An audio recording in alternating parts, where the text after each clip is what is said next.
Down to Washington quite a bit and do programs with senators and things like that. Uh-huh. And it's really good to have you here, and I'm anxious to follow through on a lot of these things you've been talking about. I've had a chance to read some of the literature, not all of it, but looking forward to talking to this, and welcome very much. Thank you. I'm delighted to be here. And to you in the audience, welcome very much to this program. And we have the pleasure of having Lynn Sandra Kahn, and she's a psychologist, and she's also got a great number of interesting ideas in terms of peacemaking and the process by which peace might be achieved on this planet, in this country. And we're going to be talking about that and other matters. And Lynn, welcome very, very much to Conversation. Thank you. I'm delighted to be here. My pleasure. And as you've viewed a couple of my programs on YouTube, so you know what I usually do is I ask, could you share your background, where you were born and raised, a little of that education, family background a little bit. And then we'll wade into a discussion about the human condition and particularly the all-important issue of how we might achieve peace in ways that we perhaps don't actually recognize so often as we ought. But could you share your own background, please? Absolutely. My Ph.D. is in clinical psychology, Mm-hmm. so I have been a psychologist for about 30 years, a little bit more than 30 years. Mm-hmm. I was always interested in psychology, even in high school. I was born in the Bronx, Mm-hmm. then moved to Long Island, Westchester County, so I grew up in New York. Mm-hmm. Was always interested in psychology. In psychology? Yes. Mm-hmm. And like many young women of my age, when it came to going to college, I chose a school as far away from my parents as I could possibly get, and that was the University of Wisconsin in Madison, Wisconsin. Good So school. my undergraduate work was in Madison, Wisconsin. And that was in psychology? In psychology, yes. Uh-huh. And then my graduate work was at the American University in Washington, D.C. I got a master's degree, Uh-huh. then was a school psychologist for a year, and then went back to get a Ph.D. in clinical psychology. Uh-huh. And What is took up clinical psychology connote? the study of human behavior. The study What of is human what is the behavior. dictionary definition of psychology? The study of human behavior. So they're I both the believe same. What differentiates clinical from psychology in general? Psychology has so many different aspects That's to what it. I was interested in, It's yeah. from the individual to the perceptual to the neurological. My area of expertise is groups and organizational dynamics. So you can go from how individual aspects of your body behave to interactions between people, to group behavior, organizational behavior, cultural dynamics, planetary dynamics. So the clinical part focuses that on the human behavior and human interactions. I understand from our conversation before we started that you were very interested in Jung. Huh? And I would ask you again, maybe more generically in that, is you can say I'm a psychologist and you could be all the way from behavioral B.F. Skinner to Rollo May or Carl Rogers, right? And there's a big differentiation along that spectrum. And so where would you fit in terms of that, would you say, in terms of your notions of human nature or human behavior? I think or trying to understand such? what I took from my clinical training, especially the Jungian part, and what I started out as a clinical psychologist, and I did do psychotherapy for a while, Okay. was really looking at the person as a whole, the Gestalt.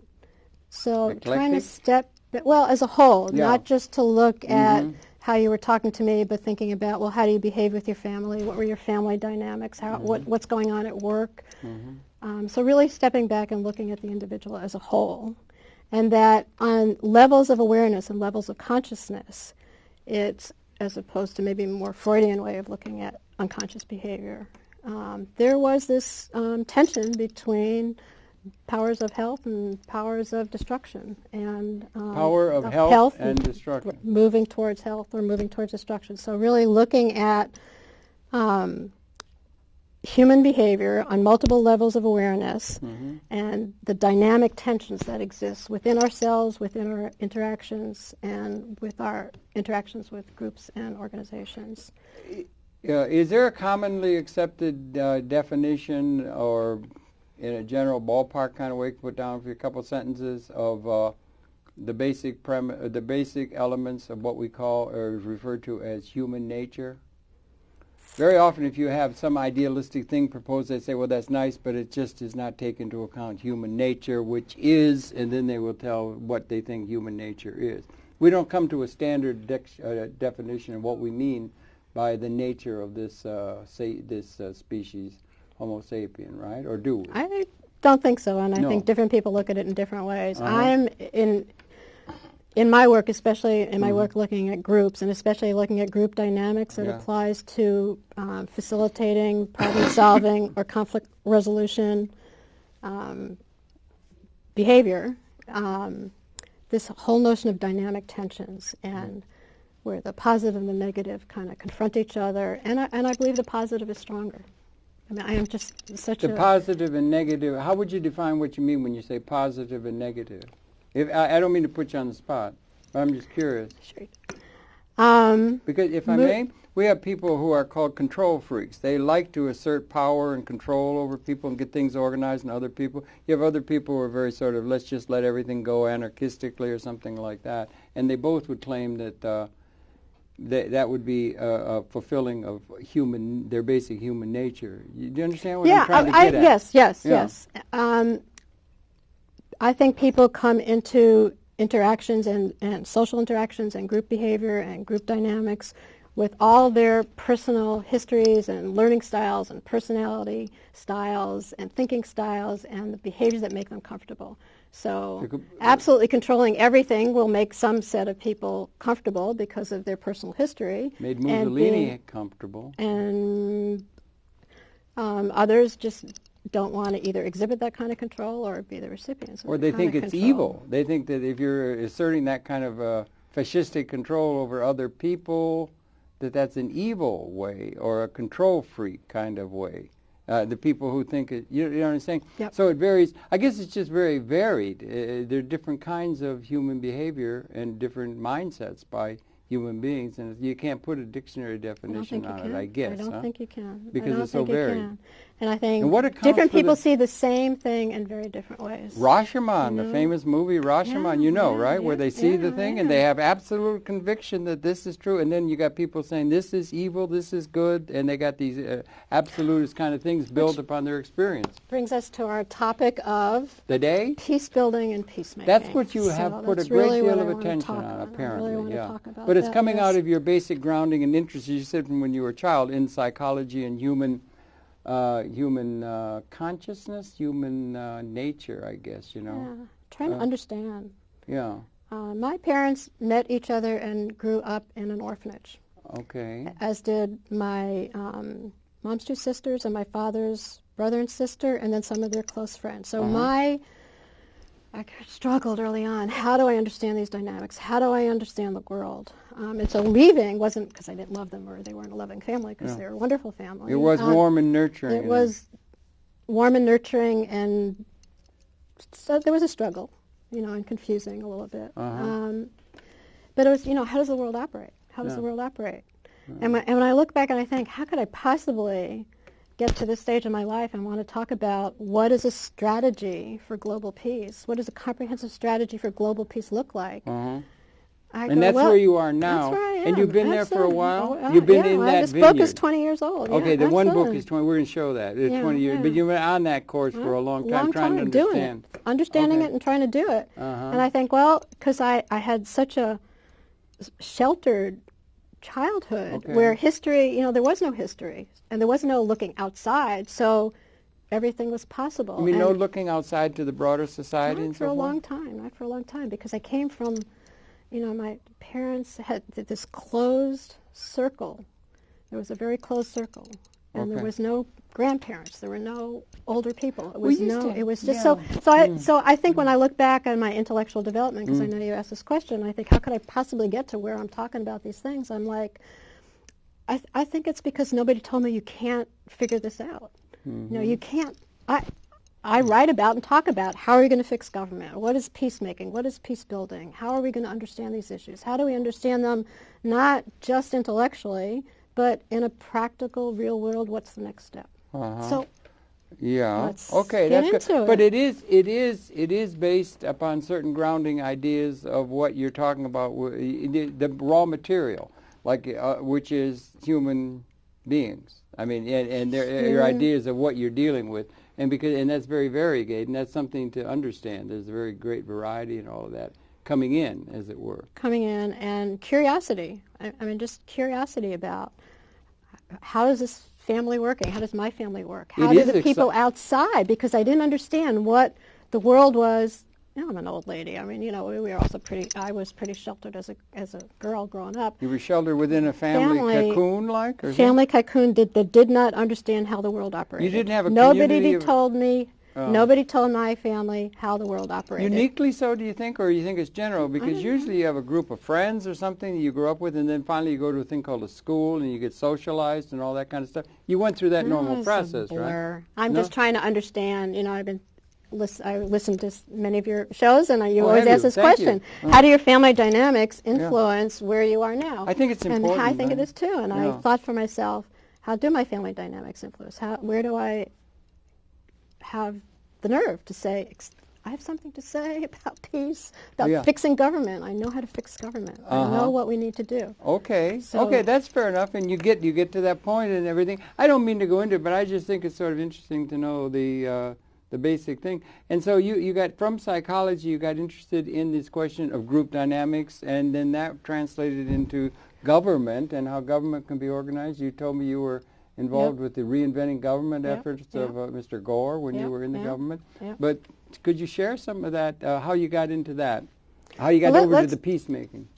Okay, let's start with some thinking about peacemaking and multi-track diplomacy.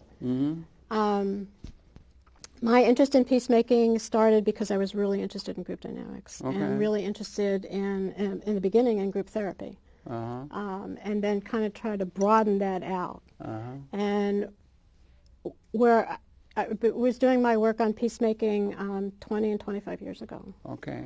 And it was really hard to earn a living as a peacemaker 20 years ago. It's hard being to make a living or make your way as a peacenik, right?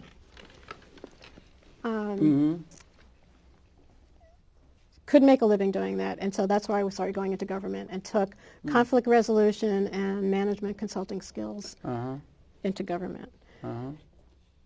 What I've learned in working with many different people over the last 10 years or so and talking to a lot of people who are doing conflict resolution work around the planet is that there's something more of a context than I understood 20 years ago. Yeah, it's a big field. It's a big field, and there's many ways to think about it. And so I brought, as my visual aid, an onion. An onion. Right? So the way I'm thinking about peace building now, and I think of peace building as bringing people together for creative problem solving, bringing people in opposition together for creative problem solving. Bringing people in opposition together. It's not so hard bringing people who are in agreement. Correct. Together, right, okay, right. So peace building brings together opposing forces for creative problem solving. Conflict resolution is a big field. It's a huge field. There was a field. husband and wife team, Harold, and somebody struck or something. Oh, there's others, There's tons of it. All right, so what I've come to understand about peace building, it's the activity, right? It's the activities. It's like an onion. It just takes place on many, many different levels and many, many different tracks. Okay. And officially, governments only thought that there was one track to managing conflict around the globe, that there was only government to government, only official representatives of our government could negotiate agreements that would reduce conflict and lead to nonviolent solutions to problems. Okay, you said a lot there. So for decades, it was 150 years. Certainly our government only thought that the way to resolve conflict was official representatives of our government, secretaries of state, would meet with official representatives of other governments, foreign ministers, their counterparts. In the beginning of the 1980s, people especially in the U.S. Department of State, who are often doing some of these meetings, began to realize that there are many levels of peace building going on, and that often people that were not official representatives of government were playing a very powerful role bringing opposing groups together for shared decision-making. We did have a big emergence of what they call civic or civil society, and NGOs and so forth have emerged in great plenitude, have they not? Absolutely. So someone that I have a great deal of respect for, Ambassador John McDonald, started in the late 1980s when he was still at the State Department, articulating what are the multiple tracks of diplomacy. So I'm not going to cut the onion here, but just think about it. So the first track is this official government-to-government diplomatic negotiations. Leaders, yeah. Official. And the problem is often they have like scripts. This is what you have, the president will say, this is what I want you to go to that meeting, and this is what I want you to talk about. So Yes. there's not that much flexibility. Mm-hmm. Another level are the non-governmental organizations, right. NGOs that can go and maybe have other kinds of conversations. And we sort of sometimes hear about these. It's the backdoor channels. Yeah, there's conversations going on. Mm-hmm. And sometimes they're non-government organizations. Sometimes they're just individual citizens or peace activists that go and are trying to understand what's going on. That segment of society is becoming more important all the time, it seems to me, if I'm not mistaken, as the communications involves more people and so forth, no? Absolutely, yeah, okay. absolutely. So better that they be understood in that dimension of complexity that that's is absolutely reality. the point. That's absolutely the point, that formal government needs to understand that peace building is going on multiple levels. Right. So there's the official government, there's non-government, there's individual citizens, there's peace activists, there's business sometimes plays a role in bringing groups together. You even got some peace going on the internet with two people talking one to another, and it's creating effect. Absolutely, absolutely. So that's kind of the individual. So it can, businesses can bring people together, or shareholders can influence big corporations in a certain direction. That's some of that's going on now. Yeah. Because they want them to pull into or out of some area. Yeah, you've been doing a lot of work with governments. I've heard you say government a lot, but we also have a great deal of influence in terms of the way the world works by our corporations, our private sector. Do you deal with that part of it, or do you tend to stay with the government, and do you see a connection between the two and the relationship between the two, the private and public sectors of a society? To me, that's all part of kind of the top layers, the top levels. What track are you talking about? Mm-hmm. Because I'm a psychologist, and what I want to get to is the difference between peace building, which are these activities, and peacemaking, which for me is that psychological transformation that occurs individually when I'm sitting with and talking face to face with people I don't agree with. So peace building are the activities. What track are they taking place on? Mm-hmm. Is it business? Is it health? Is it education? And then when you finally, whatever track it is, when people finally come together in that face-to-face meeting, what are the dynamics that are going on? What are the individual dynamics, the cultural dynamics, and my particular interest, what are the group dynamics? Wow. So there are many, many levels, but whatever, once people sit down and they engage in face-to-face dialogue, there's a whole set of dynamics that start emerging. You said, I heard you say, they're going to sit down and have dialogue between people who disagree. You gave the idea of disagreement. It's not people who are, guys in a band, if you're playing, you want the guy to play the best he can, right? You don't want to, it's not disagreement. Right. You're going to play your sax, I'm going to play the, that it's a synergistic resonancy of the whole, you understand? So that's agreement. When you're talking about conflict resolution, that's also with people that disagree. Absolutely, right. And these people bring different characteristics of their personality into the situation. That wants to be understood. Yeah. And then that's done within a government sector, which is very important, but you have these other layers too. It's very complicated. It is complicated. It is. And it's not psychologically based. And it is, or because it can be, yeah. So there's this content level. What are you negotiating, whoever it is, whatever track it is? What are you negotiating? Are you negotiating boundaries? Are you negotiating how you're going to fix the water system? Are you negotiating what is the medical system going to look like? That's content. Yeah. But what I bring to it is my personal history. So kind of what you're talking before about, the control freaks versus laissez-faire, or people are real detail-minded versus the big thinkers.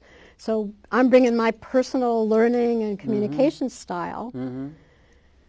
And then something really different happens when the group actually joins together and generates group dynamics and a field of energy, a shared group energy. And there's a whole different, that's further into the core of the onion.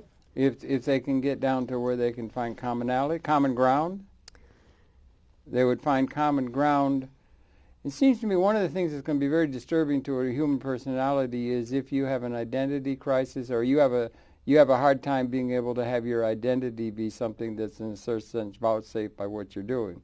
If you're asked to, if you don't have that, I think that's a source of violence, or outlashing of people doing things irrationally, and that kind of thing gets in the way. It seems to me identity is important. A sense of personal or group identity is important for a state of I don't know what the state would be, not steady state, but a state of feeling, there's an overworked term in all the psychology magazines, feeling good about oneself. Well, you've actually touched on what I think is the core of the dynamics of peace building. Okay. I think that peace building are the activities, peacemaking are those psychological dynamics. Peacemaking taps patterns of balance within the group dynamic. And what I've come to call... And within the individual, does it? Does it come back to the individual psychological level? And if somebody is well ensconced within their sense of identity, they're going to be able to deal with things in a non-alienating way. I think if somebody's got a good sense about themselves, they're going to be in a much position to be more empathetic with others and so forth, do you think? Or they're projecting their own dissatisfactions with their identity. It's hard work. You know, this is hard work. When people come together who represent cultures at war, this is hard work. Cultures at war. You've introduced again a conflict situation. It is about conflict. Which you're trying to get over with your work. Get past, do problem solving. Think about what skills does the facilitator or mediator need to bring into that situation? You would be a facilitator in a lot of your work? Been in the past, yes. Right, you would facilitate these people coming together, individuals. So how do you help facilitate that dialogue? How do you design the event that's going to bring them together? What's the agenda? Yes, there's a lot of stuff going on here. Yeah, it's at a design level because our institutions, it's not only design isn't just like a new frock. On Fashion Avenue, it's a thing of how you design institutions and the assumptions by which those institutions are designed is important. Absolutely. Yeah. So I actually stopped doing a lot of peace building work and conflict resolution work because it was hard to earn a living doing that, and I moved more into looking at organizations and the structure of governance. And my big observations and conclusions about that are that in the 21st century, the structure of governance needs to change its design. And its design. Its design, and the essence of that are building cross-agency mechanisms for coordination, because problems cross boundaries, and so do solutions. And unless our governance structures can coordinate and communicate across traditional boundaries, they can't solve these problems. That's a systems problem. It's absolutely a systems problem. And you can bring systems analysis into your psychological thing, right? Yes. So it goes to what you were saying before. Psychology exists on so many different levels, and I'm trying to look at the systems level. And you work largely within the government now, or you're down in Washington. You're working with federal government. You worked with the Reinventing Government efforts of Mr. Gore in the 90s and stuff, and before that. And so maybe you could spell out a little bit. You spell out a little bit of the kind of work that you've been doing, or maybe an example or two or something. I brought a tape. All right, I brought a tape, That's and good. Maybe this would help everyone kind of understand what goes into real serious conflict resolution work. This is a tape of Ambassador John McDonald, who retired, I think, in 1987 after 40 years of work in the U.S. Department of State with assignments all over the globe. So he was a career diplomat. He was a career diplomat who has a lot of experience doing conflict resolution. Right, okay. And he was somebody who inspired you and does inspire you. Absolutely, because he helped, because I came into it with, what are those dynamics in our interaction if we're in conflict, and what are the dynamics of a group in conflict. So I was really looking at what are the psychological dynamics of groups in conflict. And he taught me that there's a bigger context, and that context is what track. What track are you talking about? Are you talking about government, non-government, business, education, peace activists? Are you talking about communication? What is the track that you're working on? And so if you can understand the context, then some of what I've been thinking about and writing about and looking at begins to make a little bit more sense. And you can see that, some of this applies whatever track that you're talking about. Do you ever get in a situation where you just have it's a irreversible force against the implacable, to where you just cannot find common ground? There are things you can't find. It deteriorates into war often and so forth. Look around the globe. Yes, I mean, I'm not Pollyannish about it. I mean, there's some really awful situations. Yeah. Let's roll our tape, because I think Ambassador McDonald actually speaks to some of these issues, and I think it's just it's a couple minutes. Every conflict in the world can be resolved. There's no such thing as an intractable conflict. It takes time, it takes skill, it takes a little money, it takes patience. But eventually you are going to sign a peace treaty on this island of yours. And when you do that, all the Turkish soldiers will go home, and all the UN peacekeepers will go back to where they've come from. And you'll have peace on this beautiful island for 3 weeks. And then someone who doesn't want peace will create an act of violence, or kill somebody or blow something up. And by that time, we will have trained a critical mass of people from all of these tracts on this island of yours. And some of them will have connections in that village where that act of violence took place, or that community. And they will go there and they will contain the conflict. That's their goal, to contain the conflict, so it doesn't spread across the island. So our goal is to break the cycle of conflict. To break the cycle of conflict. If you can do that, then you can begin to build a peace process. Well, somehow they seemed to understand, and they didn't seem to object. So we worked separately for 15 months with the Muslims in the north, separate from the Christians in the south. And then we brought 6 people from each side together on the Green Line at the Lidra Palace Hotel. 6 Christians and 6 Muslims. They were political leaders, a university president, a businessman, a lawyer, a journalist, a poetess. They'd never met before, but because they trusted us, and that's what's critical in this whole business, and they had the skills, they bonded within an hour, and they became our steering committee. And over the next 8 years, we trained 2,500 Cypriots together. That's a lot of people. And then we ran out of money and we left the island. Well, 3 years ago, suddenly the deputy prime minister of the Turkish Muslim North declared to the world, I'm opening the gates on the Green Line. I want the people to move back and forth as they used to do.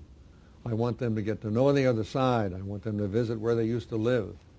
I want to change the whole dynamics of this island. He raised the gates, and within the first 24 hours, 5,000 people went back and forth across that line, both sides back and forth. 5,000 in 24 hours. Nobody was shot, nobody was killed, nobody was hurt. The people that we had trained on both sides told their friends, it's okay, it's okay to go across that line. Don't worry about it. Within the next 3 months, 700,000 people crossed that Green Line. There are only 1 million people on the island. Who raised the gates? One of those 6 Muslim that we brought together after 15 months on the island of working together. We worked with him for years. 10 years later, he had the power to raise the gates, and he changed the dynamics of the island peacefully, and now we have peace on Cyprus. That's really interesting. We didn't say coming into it that was about Cyprus. He'd worked on Cyprus, and I'm interested to hear we got peace. I know that's been a very hot spot and everything like that. And he was able to get things that couldn't be seen without intervening in terms of the way he did, I guess. Interesting man, yeah. Yes, he's someone who inspires you. Then, absolutely, right? absolutely. Have you worked with him then? Intellectually. Yeah, we write about ideas, we talk about ideas. Good. Right, and kind of his combination of multi-track with what are the psychological dynamics and what are the metaphors that you can use to talk about I wonder group energy. Yeah. So I think one thing that he says and that he talks about a lot is that peace building takes sustained engagement. I mean, he's talking about he worked with these groups on Cyprus directly for 15 months. Yeah, I know. And before that, he had done some work that took place over 10 years. Mm-hmm. And so folks that had been in his groups then took on positions of power, and one of them in the government, and had the power to raise the bridge. Uh-huh. Mm-hmm. And I think part of what's striking about that example for me is that we see in the newspaper, little individual separate examples of peace building and peacemaking, and we sort of never put it in context. So, 5,000 people in 24 hours crossing a line that it used to be they weren't allowed to cross. Or in Kashmir, there was a people's bus that after that went around and crossed between. Ambassador McDonald was involved with that. He was involved with that bus? I have a creating that friend whole of mine thing. was Yes. on that bus when they made the first trip. He Yeah. did a lot of that work, and that was Yeah. similarly, it took years to kind of get that going. Yeah. But these little steps, so it's a bus in Kashmir, it's a bridge in Cyprus, it's there's a train now going between North and South Korea that never happened. So these little individual steps that if you step back and you say, wow, man, that was like months and years of dialogue and people coming together and sitting in a group and sitting face to face with their enemies and talking with people that represent cultures at war and cultures in conflict, and yet over time having a shared group identity because they had a shared vision of solving problems that affected all of them. How do they come to the shared vision? That's what I'm saying. They've been in conflict, and you bring that up often. There's no point in worrying about the people who are in accord because they can work fine. It's this where they don't have, and they have a thing. How do they get from where they had intractable differences to where they get a shared vision? So it's a perfect segue. We're going to run the second little tape let of them set it up Ambassador in the booth. McDonald. Yeah, you have another piece of tape with him. Yeah, okay. Yes, and he's talking about Cyprus, and I've asked him what actually goes on. He trained 2,500 Cypriots in conflict resolution skills. And he's going to talk about kind of what goes on, and that actually It'll be a speaks to your continuation of that question. which we saw. A little bit, yes. Okay, well then let's just run. If we can set it up and run that now, then it might take him a second. Here we go. Can you say a little more about what was in the training with the 2,500 Cypriots? What are you training people to do? Well, we train them in listening skills. We train them in how to put themselves in the shoes of the other person. I'll tell you one little story that appealed to me, the power of this. We always sit in a circle. We sit in a circle for 4 reasons. First is that it's practical. Everybody can see everybody else and hear everybody else. And the second reason, it's a symbol of peace building in every civilization known to man if you go back far enough in their history. The elders will sit around in a circle, sometimes a fire in the middle, sometimes there's not. But it's been a symbol of peace building for thousands of years. The third reason is that it allows the energy to flow across the circle without impediments, but chairs and desks and that sort of thing. Energy is important to me because you can begin to sense what the people on the other side of that circle are thinking about. And the last reason is it's a symbol of our institute, the circle, which I described a few moments ago. So we let it be known that we were going to be holding a training in the Turkish Muslim North. But we don't advertise. We don't put up signs. We don't go on the radio or television and say we're meeting at this particular place. We work by word of mouth. Word of mouth is the way you build trust. If you and I get together and you trust me, the next time we meet you can bring a friend. It's a slow process, but it's a process that lasts. When people come together, they stay together. So there were 35 people in this circle. 40% were women, which is great, because for me, it's the women who are the peace builders in the world, and you can appreciate that. It's the women who are the peace builders. They always get it before the men do. So I was delighted to have 40% of the Muslim population in this 35-person circle to be women. So we went around the circle, and each person, I just wanted to know their first name and why they'd come together. We don't probe, we just take people at their own face value. Halfway across the circle where you're sitting from me, a man spoke up when we got to him, and he said, "I'm a medical doctor."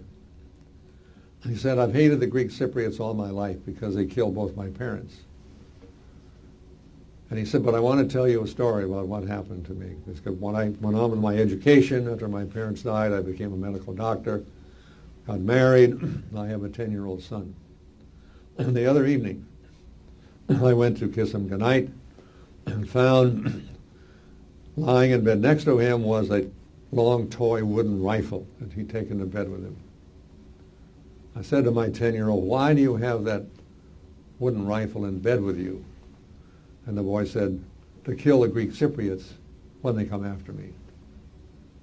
And the doctor said, "I learned a powerful lesson then, and I'm here to say I forgive the Greek Cypriots who killed my parents, I want to learn new skills to pass on to my son. It's the kind of impact that you can have. He's addressing the question I'd asked you earlier. How do you get over the sense of need of vengeance in order to rectify an ill that was done against you or your people? Big question, I guess, It's a right? huge question, and that's part of why I think that, towards the core of peacemaking is what's going on psychologically within the individuals that are in that dialogue and within the group dynamic, because that had a powerful impact on the whole group, that personal conversation. But I think it helps understand there's so many levels of what's going on. So one of the levels is, here's a skilled mediator that let people know that they were having trainings, that did it slowly over time, so people began to trust that there was something useful here, that it was okay to go and sit with people that have been in opposition for decades. And that it was going to be set up, it was going to be designed, the event was going to be designed in such a way that facilitated the kind of personal dialogue and talking about what your vision is, what your hope is for your country. I mean, you're talking about people who want to bring peace to their country. So what is your vision, your hope for your country? What are your personal experiences? And as people start to talk in a group setting where they feel safe and they feel that they trust the person that's helping them come together to have these conversations, which takes a huge amount of time. I remember he did some of this work was taking place over 10 years, and the trainings took place over 15 months. But if you set the conditions right, that the drive towards health, the drive towards strength, towards wanting things to be better, is allowed to express itself. I wonder if I could ask you something in terms of that. We used to have in the United States of America an institution called chattel slavery. And in that sort of a situation, some people were owned by other people, and they had no control over their life whatsoever, and all the institutions were one to take that dignity or that sense away from them and so forth. And if you're in a situation where you're in a situation, and we have a society where some people have power, other people don't.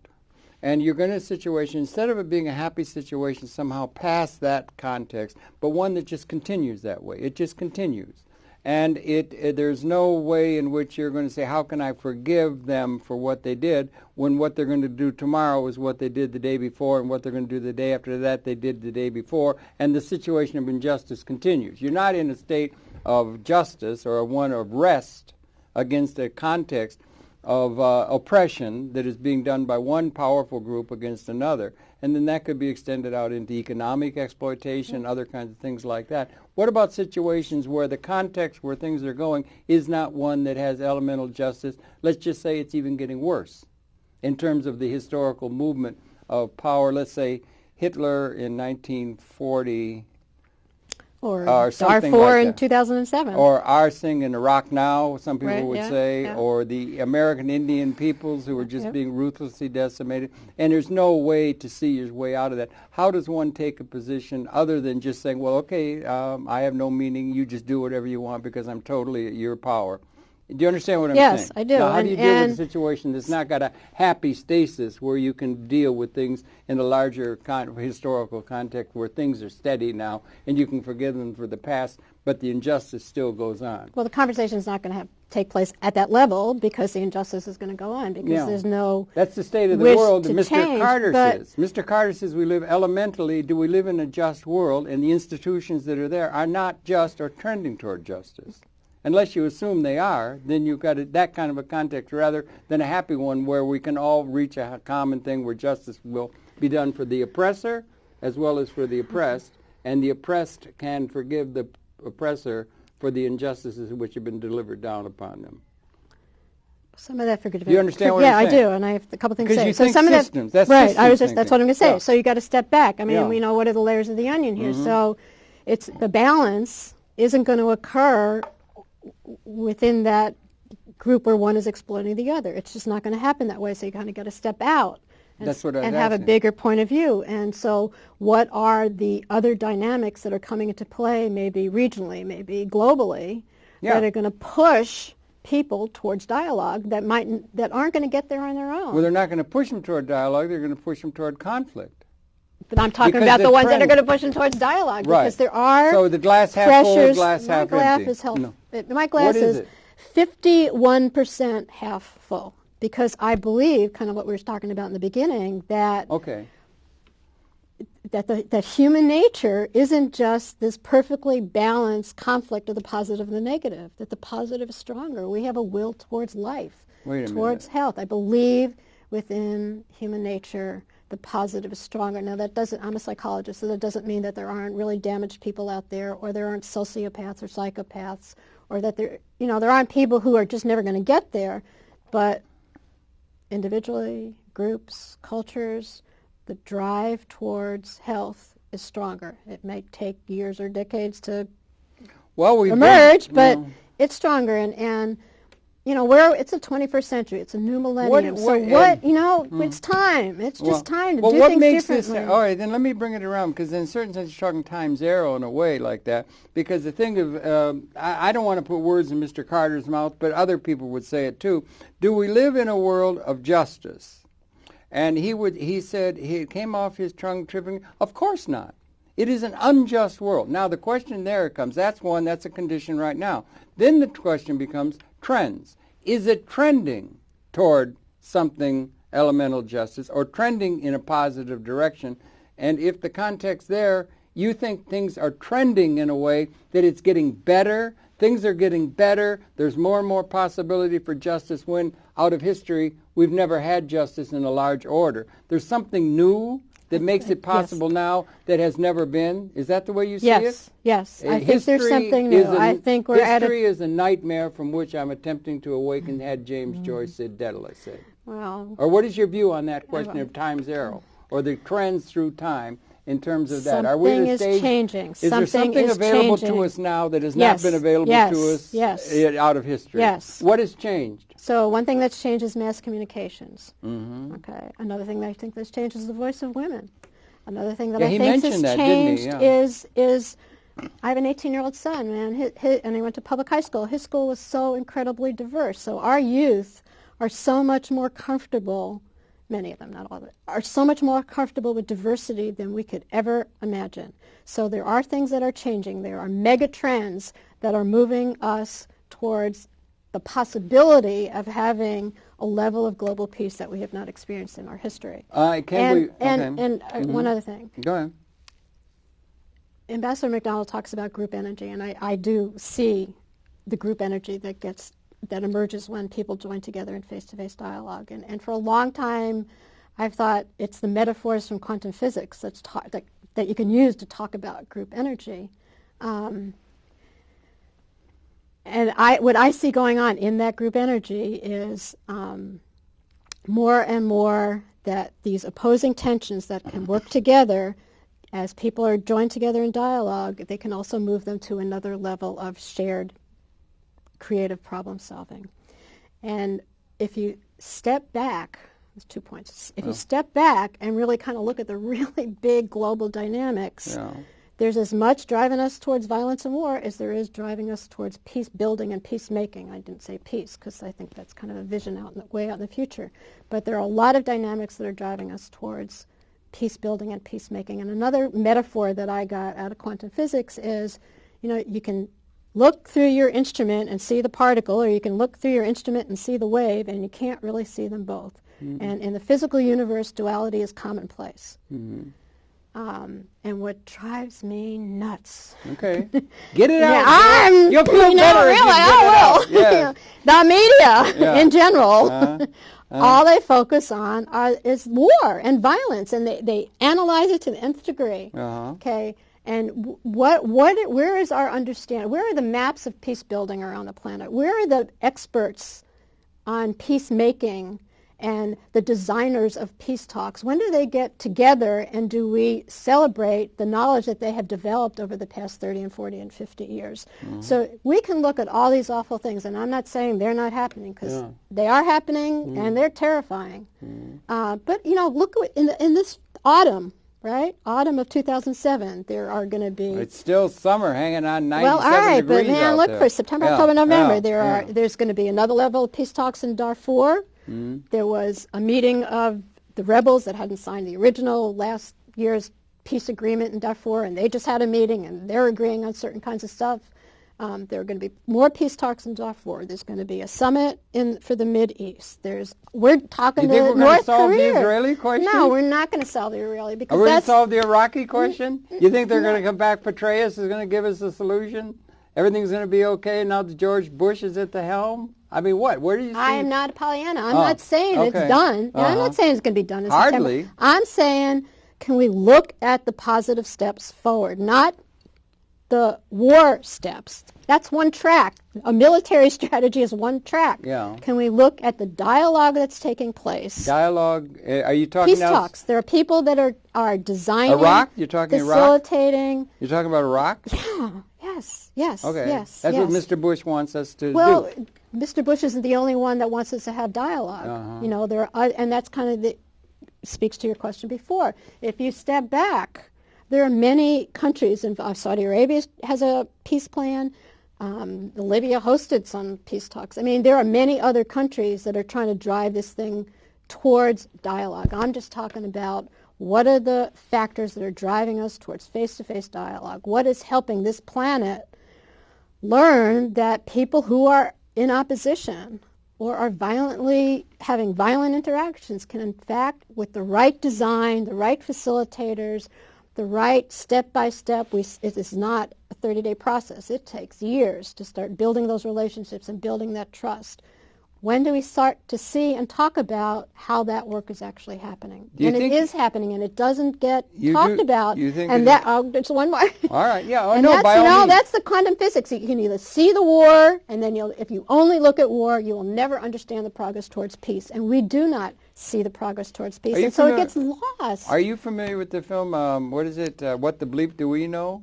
No. Or Further Down the Rabbit Hole, they deal with quantum physics and all that. Oh, that kind of thing and everything like that. Okay, I didn't know if you were, because we did that kind of thing. So the thing is, if you do that, how do you deal with the fact that, back to that thing about, you have to draw an analogy, I don't know, Auschwitz or something in order to get where some people have power and other people don't.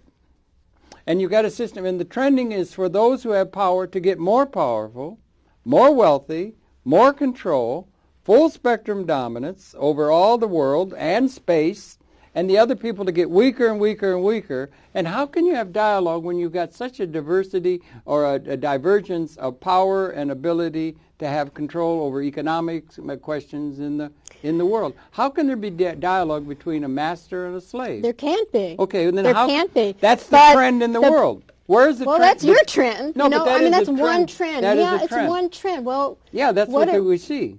So whenever I look in the paper, I can pull out every day. You know, this group was meeting for the first time. So it's back again to the times arrow, the trend. Is it getting more just? Is the world becoming more just to where people will be able to have the less advantaged, the poor, the masses? 60-80% of the people aren't well served. There are women who can't feed their children. I know. In a world where we have the capability, and the power is all growing. Do you know where all the growth went in the American economy in the last 30? The richest 1%. Right? No, not even 1%, not even 1/10%. The real growth went to 1/100th of 1%. And you got a system in place like that, and nobody challenges that system. And I feel ripped off too.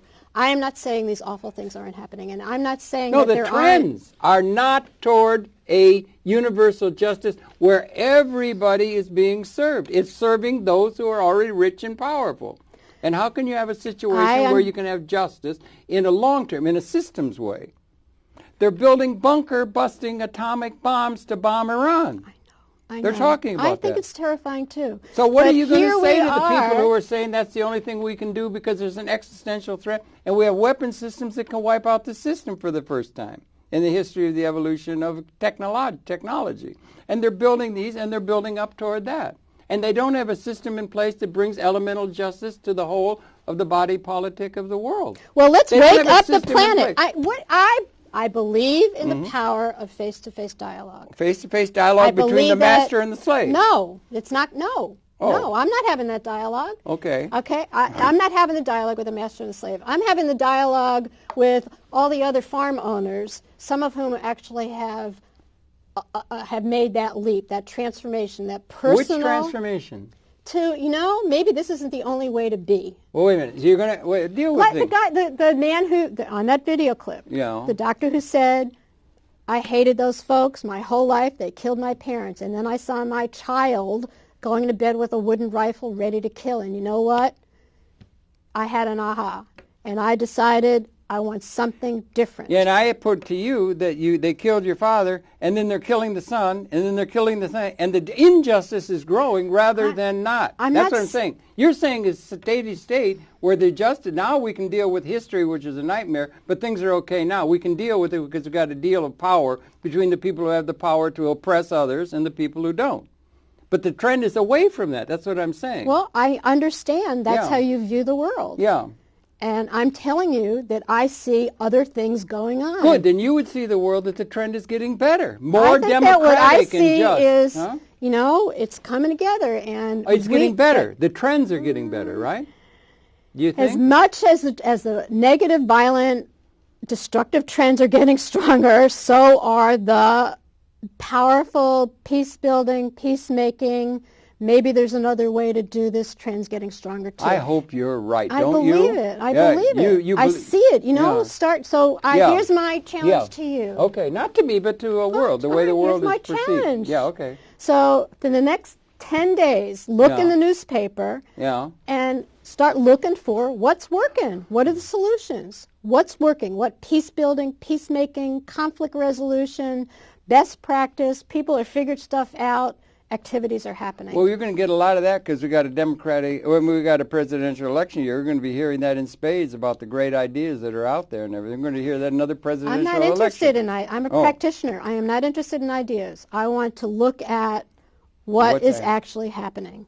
Okay. What is actually happening. And I challenge the media to write about what is actually happening. The good news? You want good news? No? Not Pollyanna good news. No, not Pollyanna. No, that goes without saying, yeah.